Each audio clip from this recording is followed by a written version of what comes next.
In this lesson, we're going to cover data backups. When it comes to data, our golden rule is to never put all of our eggs in one basket. And so in terms of data, we should never keep all of our data on a single device or server, otherwise it could be lost due to an accidental deletion or the system failing prematurely. To prevent our data from being inadvertently lost, it's always considered to be a best practice to maintain backups of your data, and in the case of extremely important data, you should actually create multiple backup copies of that data too. So what exactly is a data backup? Well, a data backup is the process of creating duplicate copies of digital information to protect it against data loss, corruption, or unavailability. So in this lesson, we're going to cover both on-site and off-site backups, the recommended frequency that should be used for your backups, the use of encryption in your backups, the concept of a snapshot and how it's different from a regular backup, how data recovery is going to be performed, how replication occurs, and how journaling can be used as a form of data backup too. First, let's talk about on-site and off-site backups. An on-site or off-site backup refers to a backup of your data where it's physically going to be stored in some place. Now, if you utilize on-site storage to hold your backups, this means your data will be physically located within your own data center or office environment.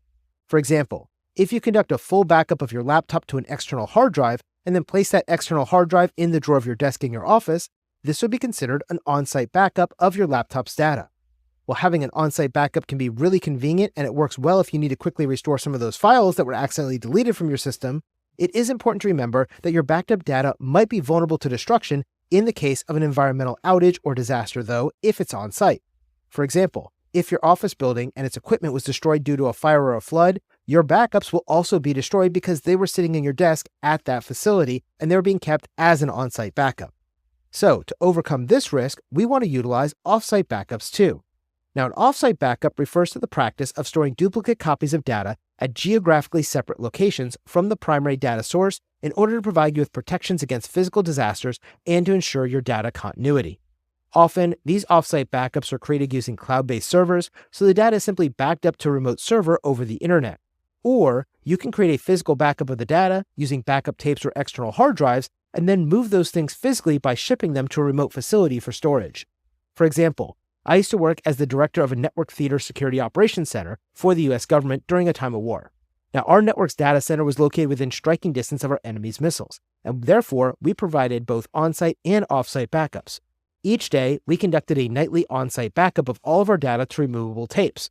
Then, once a week, we actually shipped copies of those tapes to another facility that was located about 1,000 miles away that was outside of the range of those missiles. That way, if our facility did come under attack, all of our data would still be available for restoration at another data center using those off-site backups. Now, this was all back in the days before cloud computing and super fast internet connections. So these days instead, we wouldn't ship those tapes off, and instead, we would simply create a high-speed connection between the two locations and perform our off-site backups over the internet instead of having to physically ship all those backup tapes to the remote site each and every week. Now, the second thing we need to talk about is the frequency of our backups that we need to consider. When it comes to determining how often you need to conduct a backup, you need to ask yourself one simple question. How much data am I willing to lose? Now, if you're willing to lose a week's worth of data or a day's worth or an hour's worth, that's going to dictate your backup plans and the architecture you need to build out to support your backup strategy. As you build out your backup strategy, it's important that you consider your organization's RPO or recovery point objective. This will ensure that your backup plan will be able to maintain the amount of data required to make sure any data loss is staying underneath your organization's RPO threshold. So, if your organization is willing to only accept an hour of data being lost, then you need to ensure you're conducting backups at least one time per hour. If instead you could lose up to 2 days worth of data, you could run your backups every day or every evening instead, and that would be totally fine because you're still underneath the 2-day threshold set as the RPO threshold for your organization. Now, another consideration is how frequently your data is going to be changed inside of your business. If you change the data every day, then daily backups may be just fine. On the other hand, if you're changing a large amount of data every hour, then hourly backups or backups occurring every 30 to 45 minutes might be more appropriate for your organization. The key here is to balance your organization's need for the up-to-date backups with the amount of resources, including things like time, storage space, bandwidth, and cost that you're willing to assign to the task of performing all of these backups. Third, we need to discuss the use of encryption with your backups. Now, encryption is a fundamental safeguard that will help protect your backup data from unauthorized access and potential data breaches. By encrypting your backup files, you can ensure that even if your backup media or files do fall into the wrong hands, the data on them will remain unintelligible without the proper decryption key. Now, this ensures your sensitive information remains confidential and safe from prying eyes. Now, your backups should also use both data at rest encryption and data in transit encryption. Data at rest encryption is going to be used to encrypt the data as it's written to the storage device. Data in transit encryption, on the other hand, is going to be used to protect the data during its transmission to or from the backup destination in order to maintain the confidentiality and integrity of your backups while they're moving across your network or across your system's internal data bus. Fourth, let's explore how snapshots are going to be used as a form of data backup. Now, snapshots are point-in-time copies of your data that captures a consistent state that's going to be essentially a frozen-in-time copy of your data. Unlike traditional backups that involve copying all of your data at a specific moment, snapshots are much more efficient because they're only going to record the changes made since the previous snapshot. This efficiency not only reduces your storage requirements, but it also allows for a quicker backup process and more frequent capture of any data changes. Snapshots are particularly valuable for systems where data consistency is considered to be critical, such as inside of databases or file servers, because this will enable you to restore your data to a specific point in time to effectively roll back to a known good state in case of any kind of data corruption, accidental deletions, or other issues that might have occurred. Fifth, we need to consider how data recovery is going to be performed. Recovery is the ultimate goal of any backup strategy that's used within our organization because recovery is used to regain access to your data in the event of a data loss or a system failure. A well-defined and thoroughly tested recovery plan is essential for ensuring a swift and effective response to any unexpected data incidents. There are several key steps in the data recovery process, including the selection of the right backup, initiating the recovery process, data validation, testing and validation, documentation and reporting, and notification. Now, depending on the nature of the data loss at issue, you must first identify the appropriate backup copy to restore from. This selection may involve choosing from a snapshot, an off-site backup, or another copy on-site based on the specific circumstances of your organization. Then, once the appropriate backup copy is chosen, the recovery process will be begun by accessing the backup storage location and initiating the restoration of that data. After that, the data must be validated to verify the integrity and consistency of the restored data. This validation will ensure that the recovered data matches the expected state and hasn't been corrupted during the restoration process. In addition to data validation, testing the entire recovery process is also essential. By regularly testing your recovery procedures, you can help to identify any potential issues or bottlenecks that may arise during a real recovery scenario.